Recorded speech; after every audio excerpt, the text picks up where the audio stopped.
Well, here I am in the gardens, studio gardens, and I am filling up my koi pond because we haven't had rain in way over a week, maybe even longer than that.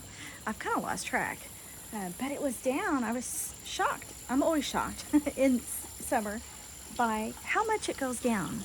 But you can see here, I got the water hose going up. Where is that water hose? There it is, over there. Got the water hose going, and my fish. It's getting kind of murky because I really need to clean my pond out. It's really bad right now. I haven't been able to do much. Can you even see my fish in there? Not very good. I just unplugged the pump for it too, and because that kind of is a cheating way to clean the pump, because all the leaves and stuff get sucked up by that pump, and it kind of stops it and clogs it, stops the water from going into the pump. So if I unplug it, all those leaves and stuff, they kind of settle and they fall down. And then I can plug it back in and it'll temporarily get my little waterfall going again. So that's what I just did. And when I do that, I actually forgot that I unplugged it. And we have a great big tank set up that is a filtration system. It's kind of a natural filtration system with just these like hard spongy things that there are many layers of them, and stuff grows in there and helps keep it. So I don't have to pour chemicals or anything in there. So it's pretty organic. I found that on YouTube. It's worked for us for years and years. However, we have a lake behind me which is covered in this. I think it's a friend of mine called it pond meal. I thought it was duckweed, but it's not duckweed, it's pond meal, and it is covering the whole thing. So we have to control that right now. Anyway, the water that I'm pumping in is out of the pond. So that also adds to the murkiness. But I thought I'd give you a quick tour of what everything looks like right now, because I got all these pretty black-eyed Susans flowering right now. I thought some sort of red buckia, I think is what they are. It's middle of August. We've had a really wet summer actually, but things are past their prime. I know the feeling. I feel past my prime too sometimes. Actually, I probably am past my prime. But, we do the best we can, right? With what we got. But I still have some pretty things blooming. Oh, I almost fell. That would have been no good. Oh, that needs some water, and that's a lantana. I have a greenhouse, and I keep a lot of my flowers year after year in my greenhouse, which is back there if you can see me behind me. Oh, look at that pretty hibiscus. Let's see if we can get a little closer look at that. One of the stragglers, because it's already bloomed, really. Look at that beautiful red. I love that. It's kind of a jungle. If you followed around, you may know that I've had a hysterectomy earlier this year, and then I had some issues with my sciatic nerve, and I haven't been able to get out here. Actually, my sciatic pain has been going on for like 10 weeks now. It's kind of crazy. It really hurts. So I'm not able to get down and pull and tug weeds, and I was really, really bad for a while, but I'm going to a chiropractor, and she's helping me a lot. Matter of fact, I'm going in a few days, and I'm going to get some fire cupping done. Never had that done before. So I'm hoping that that'll help me, because this has been a very slow process. Anyway, so check out see those purple flowers in the water there? That is water hyacinth. I started out with, I shit you not, one tiny little plant just a few months ago. I got a late start because that hysterectomy, stupid hysterectomy. Anyway, so I bought one plant for $3.99 at a fairly local nursery, and I plopped that sucker in there. Actually, I put it over here. Underneath here is a plastic table that I've painted fish on, and I stuck it in there in the very center, and I thought, well, that'll keep the koi fish from eating it. Well, my God, look at it now. It is crazy. It's so pretty. It looks so tropical. And I'm in southwestern Indiana, so, there's nothing tropical about this place. maybe the tropical heat. Sometimes it feels like heat and humidity. We have a lot of that. Oh, and I have, my friend gave me this plumeria. Isn't this pretty? Can you see? And, I mean, even just the leaves and stuff are pretty. I always think of Hawaii when I look at the flowers on this. Let me get over here. This is Studio Gardens here, and right now it is embarrassing, actually. But there it is. Oh, I wish I could get to it. I just can't stretch my legs good anymore. And everything is just grown over like crazy. Here's my favorite statue, a little angel, and she's holding a bird. Isn't that sweet?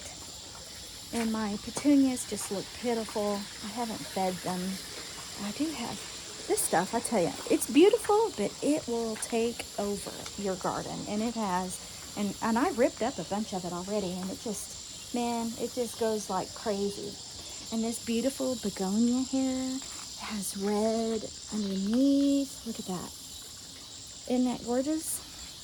So anyway, and I have a lot of tropicals that stay in my greenhouse. Like this was my mom's. This thing, believe it or not, is older than I am. And I am 54, people. 54. And it was probably a few years old when my mom got it. She bought it at a yard sale in, I don't know, Washington, D.C. We were there as when I was a kid.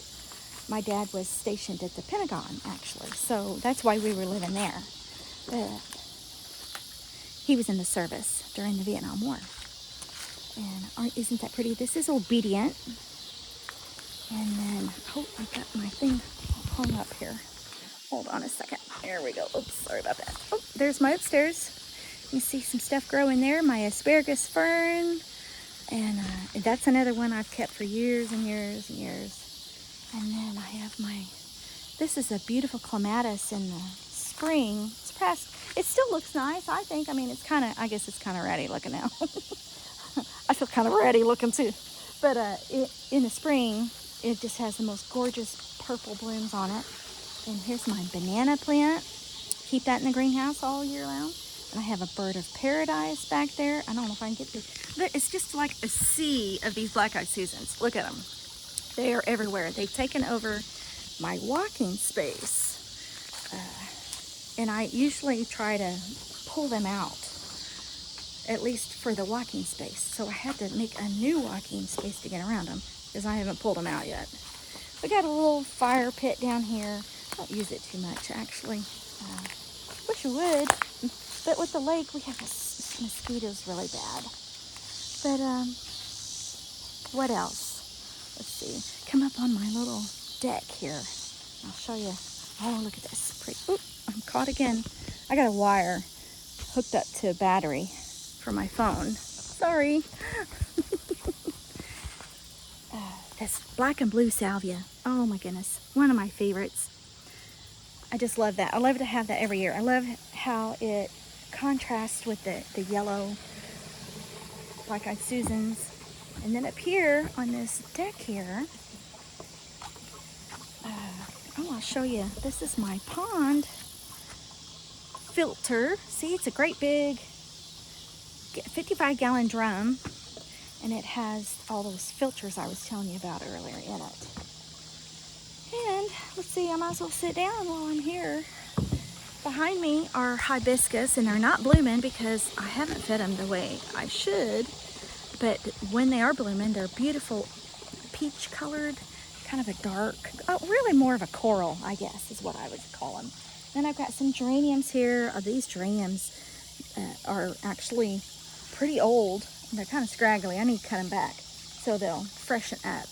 But I keep them in the greenhouse. I tell you, the greenhouse is good for certain things, and other times it's just kind of a hassle because it's hard to keep it regulated. The larger the greenhouse you have, it's easier, but when it's small, it gets hot really fast. Now I have all the vents and everything to keep the air out, but it still does heat up, and I have a watering system in there, but I never did.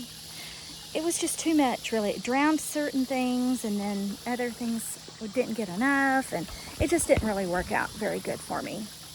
But here's some corn plants, and I have cut these suckers off, I can't tell you how many times, and started new corn plants out of them.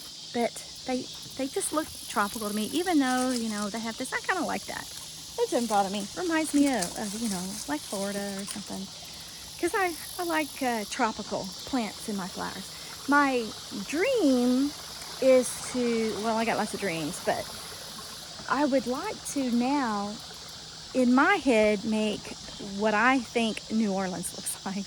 Because, after July, the blooms really don't come. And then in the fall, unless you have a lot of annuals, and I have some annuals, just not enough. I have some vinca and stuff in there, but I really do like a lush tropical look. So I would like to get some real pretty containers, like cement on pedestal type containers, and put my stuff like this in there, like my elephant's ear. That's a colocasia. I think that's black magic. And there's I think a blue Hawaii in there as well. Let's see, it's a little different. See, isn't it pretty? And I've had these for years. Man, they like the greenhouse. So I can keep them going. If I can keep them watered good, they'll go all winter long. They look nice. If I let them dry out too much, then they kind of go dormant, which is fine because they come back too. But I like to have them in the winter for interest, in my greenhouse. It's green and makes me feel good because my greenhouse is attached to my art studio. And right now, I don't know if you could hear that. You can hear the locusts going because the late summer, But up here in this pot right there, I've got 4 baby birds. And I think Mama's up there feeding them right now. I heard her. They're tweeting. They're wanting. She chirps and they are screaming for food. But anyway, this is my garden. One of them, Studio Gardens. This is Studio Gardens. And I would open this, but it's probably got about 1 million wasps in there. And I really don't need to get stung right now. So I enjoy sharing it with you. I hope you enjoy watching it. I will be back. Hopefully I'll have this cleaned up. I got a lot of cutting to do. And I'll share more with you. And I guess that's all I got to talk about right now. So if you like this kind of small talk and want to see more gardens and just what's going on, I'll tell you, I'll give you a little preview. Last night, my son's 18 and he's just starting college Monday. No, actually he goes Tuesday. And I took him to his apartment yesterday. He's got an apartment with 4 other guys. We'll see how that goes. Can't imagine living with that many people, but I wanted to see if I could show you this other flower, this another hibiscus. I love hibiscus. So anyway,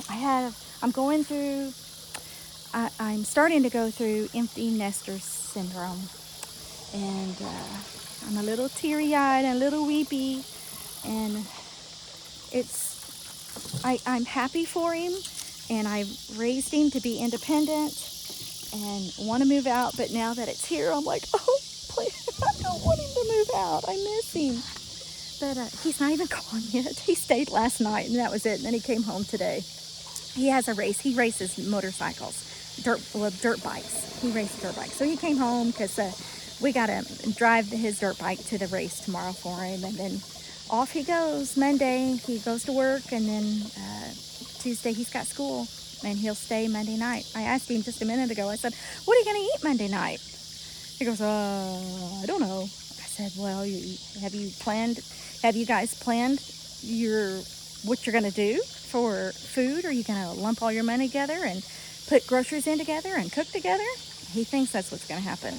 Yeah, I give that about a week. I don't think anybody's going to feel like cooking, because I know he doesn't know how to cook. I've tried to teach him how to cook, but he didn't have any interest whenever I was trying to teach him. So here it is, the middle of August, and for about 2 weeks now, maybe longer, 3, 4, maybe even, we've got these corn flies, and I think some people call them hover flies, and I'm sure they're called a bunch of other things, but they land on you, and they don't sting or bite or anything, but they just drive you insane. I just saw one buzz by my head. But this is my gardens, and like I said, if you like this kind of content, I like to talk about it. I never run out of things to say. I might show you the same thing over and over, but you know, that's the way it is. Boy, I told you, see, I look like this cotton head, Q-tip head out here. When I have it up, it really, really looks just, I think I look like Aunt Bee on the Andy Rivers show. Who knows that? That I'm showing my age there too. Well, you know, I figure I probably am talking to some older people maybe. I don't know. I don't think any younger people would want to hang out with me. Well, maybe they will. I don't know. I think I'm pretty fun. But my son insists that I am not. But you know how they are. Maybe he'll appreciate me here in about 10 years. I don't know if I can wait that long. All right. Well, I'll catch up with you later. Bye for now.